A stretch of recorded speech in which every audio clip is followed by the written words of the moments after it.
নমস্কার বন্ধুরা, কেমন আছো তোমরা সবাই? আমি রিয়া, আর রিয়াজ ওয়ার্ল্ডের আরেকটা নতুন ভিডিওতে তোমাদের সবাইকে জানাই অনেক অনেক শুভেচ্ছা আর অভিনন্দন।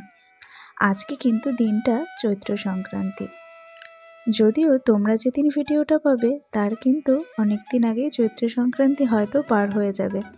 আর আমি এখনও বলতে পারছি না যে যখন ভয়েসটা দিচ্ছি যে আমি ঠিক কবে ভিডিওটা পোস্ট করতে পারবো, কারণ এখনও না পুরোপুরি এডিট করে ওঠা সম্ভব হয়নি।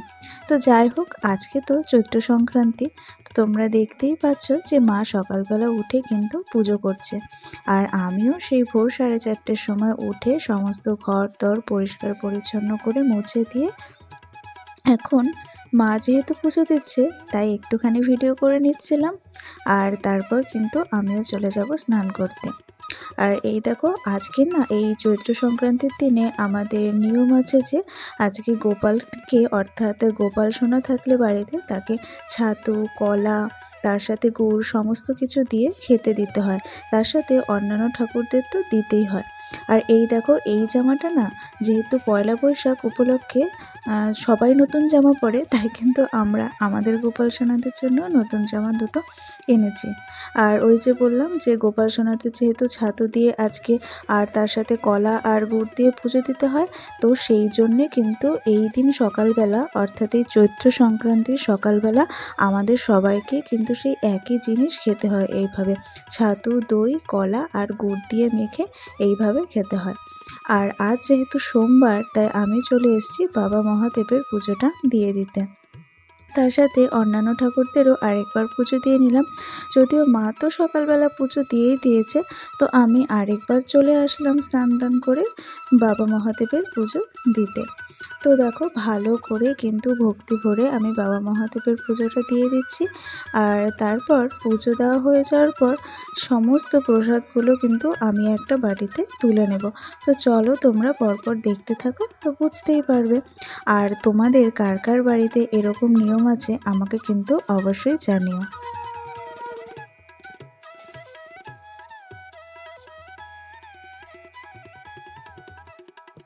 আর আমার দেখো, তোমাদের সাথে কথা বলতে বলতে এই একটা গামলার মধ্যে সমস্ত প্রসাদগুলোকে কিন্তু ঢেলে নেওয়া হয়ে গেছে। আর এবার এগুলোকে আমি ভালো করে এইভাবে মেখে নিচ্ছি। তারপর প্রসাদটা কিন্তু বাড়ির সবাই মিলে খেয়ে নেব। তো এখন দেখো, আমরা কিন্তু সবাই খেতে বসে পড়েছি। ছোটো বোনের তো আগেই খাওয়া হয়ে গেছে। তোমাদের সাথে কথা বলতে বলতে চলে আসলাম পরের দিন মঙ্গলবার, অর্থাৎ আজকের দিনটা পয়লা বৈশাখ। তো তোমাদের সবাইকে জানাই শুভ নববর্ষের অনেক অনেক শুভেচ্ছা। যদিও আমি আগেই পোস্ট করে দিয়েছি, তাও ভিডিওর মাধ্যমে তোমাদেরকে আমি আরেকবার শুভেচ্ছা জানালাম। তো নতুন বছর সকলের ভালো কাটুক, সকলেই সুস্থ থেকো, অনেক ভালো থেকো। আর আমরা কিন্তু একে অপরের পাশে সবসময় থাকবো, এটাই যেন একত্রে আমরা অঙ্গীকারবদ্ধ হই। তো দেখো, এই সকালবেলা উঠে আমি কিন্তু এক্সারসাইজটা করে নিচ্ছি। আর নতুন বছরের শুরুতেই মনটা না একটু অন্যরকমই লাগছে, একটা অন্যরকম আনন্দ। নতুন বছর মানেই নতুন চাওয়া পাওয়া, নতুন আশা আকাঙ্ক্ষা, সমস্ত কিছুই যেন নতুন হয়ে আসে। আর তারপর দেখো, আমার ছোটো বোনও কিন্তু এখনও ঘুমাচ্ছে, আর ওকে তুলে দিয়ে আমি সমস্ত বিছানাটা কিন্তু এইভাবে গুছিয়ে নিচ্ছি। আর মাও কিন্তু ওদিকে টুকটাক কাজকর্ম করছে। আর আজ যেহেতু শুভ নববর্ষ, তাই ছোটো বোনকে একটুখানি আদর করে দিলাম।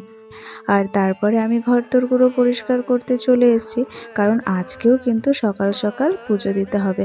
ওই যে চৈত্র সংক্রান্তি আর হচ্ছে পয়লা বৈশাখ, এই দুটো দিন কিন্তু আমাদের এইরকমই নিয়ম আছে যে সকালবেলা সমস্ত ঘর বাড়ি পরিষ্কার পরিচ্ছন্ন করে বাসি কাজ সেরে একদম সকাল সকাল বাড়ির যে গৃহদেবতা আছে বা বাড়িতে যেই যেই ঠাকুর আছে সমস্ত ঠাকুরের উদ্দেশ্যে পুজো দিয়ে তাদেরকে নিবেদন করে তারপর কিন্তু আমাদের দিনটা শুরু করতে হয়।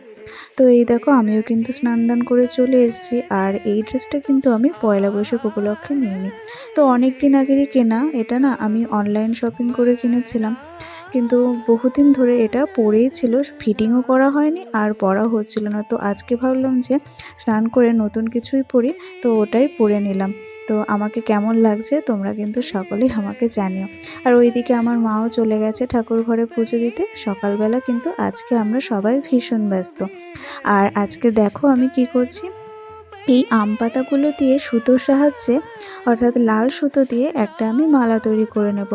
আর তারপর কিন্তু এটা আমাদের দরজার কাছে অর্থাৎ একদম ঘরে ঢোকার যে প্রবেশপথটা সেই প্রবেশদ্বারে কিন্তু সেই মালাটা দিতে হয়।